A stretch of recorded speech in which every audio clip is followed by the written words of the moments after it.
Hi friends, ഞാൻ നിങ്ങളുടെ തീർത്ത.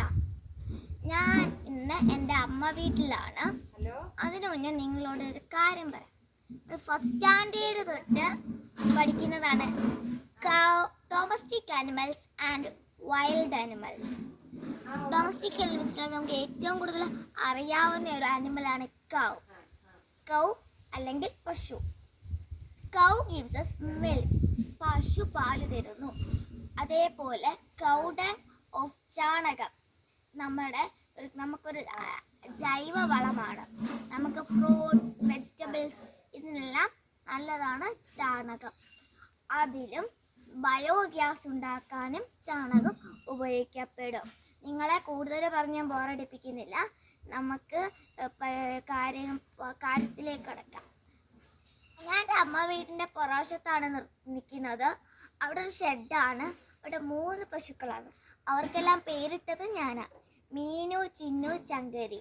നമുക്ക് അവരെ ഒന്ന് പരിചയപ്പെടാം.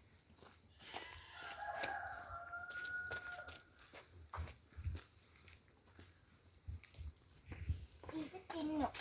ഇവളെ പറയുവാണെങ്കിൽ ഇവളെ കുസൃതിക്കാരിയാണ്. ഇവള് നമ്മൾ അഴിക്കാൻ ചെല്ലുമ്പോഴൊക്കെ ഇവള് നമ്മളെ തള്ളിയിടുകയൊക്കെ ചെയ്യും. അതുകൊണ്ട് ഇവളെ കുസൃതിയാണ്. ഇവളിച്ചിരി കുസൃതിക്കാരിയൊക്കെയാണ്.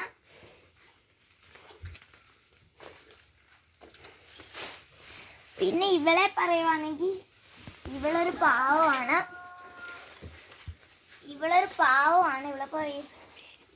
ഇവളുടെ പേര് മീനു ആണ്.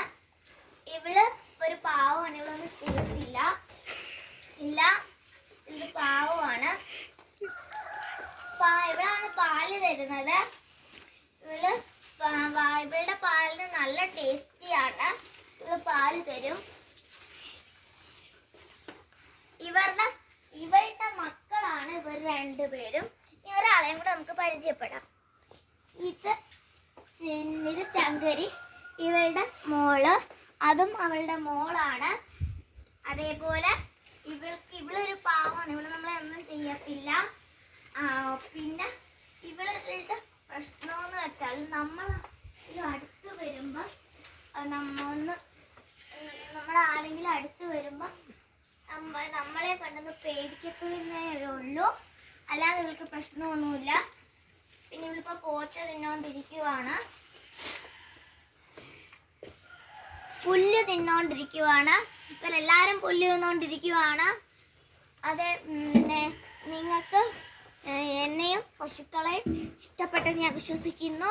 നിങ്ങളുടെ വീട്ടിലും ഇതേപോലെ പെറ്റ് അനിമൽസ് ഉണ്ടെങ്കിൽ ഞാൻ സ്നേഹിക്കാനും കെയർ ചെയ്യുകയും ചെയ്യണം.